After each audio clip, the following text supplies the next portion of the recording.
बिहार सरकार के मंत्री रामानंद यादव पर राज्यसभा सांसद सुशील मोदी ने मानहानि का मुकदमा दर्ज किया था और इसको लेकर वो आज गवाही देने पटना के एमपी एमएलए कोर्ट पहुंचे और पत्रकारों से बातचीत करते हुए सुशील मोदी ने कहा कि मंत्री बनने के बाद उन्होंने प्रेस कॉन्फ्रेंस किया था और आरोप लगाया था कि पटना के लोदीपुर और सब्जी बाग इलाके में मंत्री रहते हुए जमीन पर कब्जा कर मार्केट और मॉल का हमने निर्माण कराया और ये आरोप पूरी तरह से बेबुनियाद था। और जब मैंने उनको नोटिस दिया तो ना ही उन्होंने क्षमा याचना की या फिर उन्होंने ना कोई प्रमाण पत्र या फिर उन्होंने ना कोई प्रमाण प्रस्तुत किया।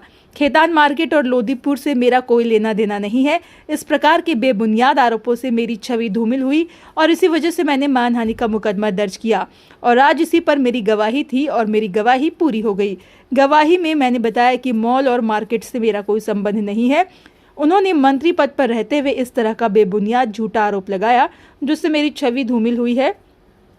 लोगों के मन में भ्रम पैदा हुआ है, या तो वो क्षमा याचना करें नहीं तो उन पर मैं मुकदमा करूंगा। तो उन्होंने कोई क्षमा याचना नहीं की और ना ही उन्होंने कोई दस्तावेज प्रस्तुत किया, इसीलिए मुझे मजबूरन उन पर मानहानि का मुकदमा करना पड़ा। ठीक है। हम बिहार सरकार के माननीय मंत्री श्री रामानंद यादव पर मैंने एक मानहानि का मुकदमा दर्ज किया था।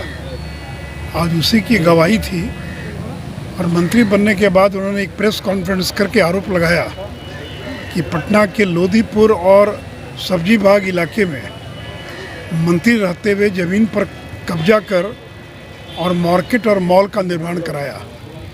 ये आरोप पूरी तरह से बेबुनियाद और झूठ था। मैंने जब उनको नोटिस दिया तो उन्होंने न तो कोई क्षमा याचना की और नहीं आज तक कोई प्रमाण प्रस्तुत किया या कोई दस्तावेज प्रस्तुत किया। खेतान मार्केट और लोदीपुर के मॉल से मेरा दूर दूर तक कोई संबंध नहीं है, लेकिन इस प्रकार का बेबुनियाद आरोप लगाने के कारण मेरी छवि समाज में धूमिल हुई और इसलिए मैंने मानहानि का मुकदमा दर्ज किया। तो आज उसी पर मेरी गवाही थी। आज मेरी गवाही पूरी हो गई। गवाही में क्या कुछ हुआ सर? नहीं, मैंने यही बताया उनको कि मेरा दोनों मॉल से मार्केट से कोई दूर दूर तक का संबंध नहीं है।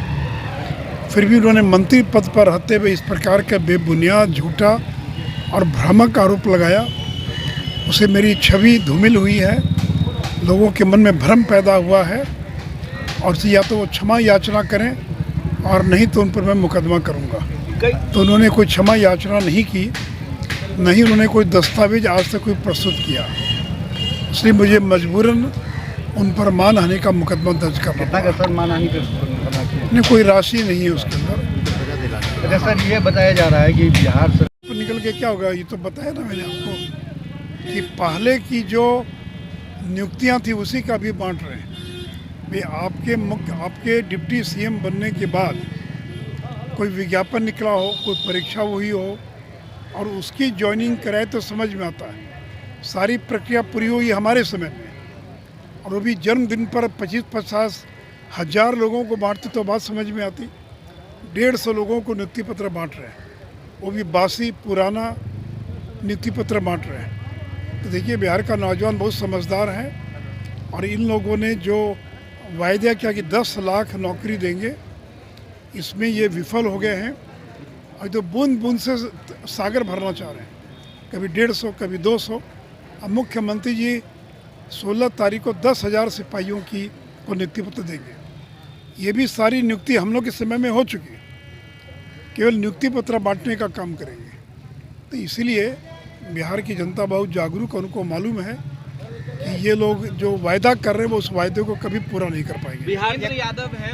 देखिए, ऐसा है ना कि मुझे तो बहुत आश्चर्य लगा कि जन्मदिन पर भी केवल 150 लोगों को पुराना नियुक्ति पत्र बांट पाए।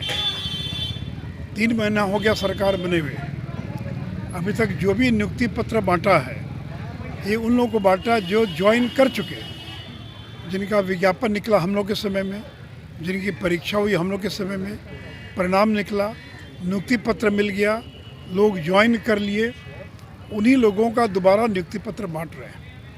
अगर हिम्मत है तो इन्होंने घोषणा की थी कि 5.5 लाख नई नियुक्तियां करेंगे। अब 3 महीने में मुश्किल से 5,000 भी पद सृजित नहीं किया, क्योंकि जब पद सृजित करेंगे तब नियुक्ति होगी। और कभी 100 कभी 50, इसमें तो 25 साल में भी ये 5 लाख पूरा नहीं कर पाएंगे। तो इसलिए ये लोगों को धोखा दे रहे हैं। ये बताएं कि ये सारी नियुक्तियाँ हम लोग के समय की थी कि इनके समय है कि समय की है। और ये सारे लोग तो ज्वाइन कर चुके, उनको नियुक्ति पत्र मिल चुका, उनको दोबारा नियुक्ति पत्र बांटने का कोई औचित्य नहीं था। लेकिन नौजवानों को धोखा दे रहे हैं। इन्होंने तो कहा था कि हम 4.5 लाख नई नौकरियां देंगे और 5.5 लाख पुरानी जो रिक्तियां उनको भरने का काम करेंगे। लेकिन आम तो पहले यही तो बताएं वो कि कितनी रिक्तियां यहाँ पर मौजूद हैं, ये तो उनको बताना चाहिए। तेजस्वी यादव लेकिन ये कह रहे हैं कि लगता है बीजेपी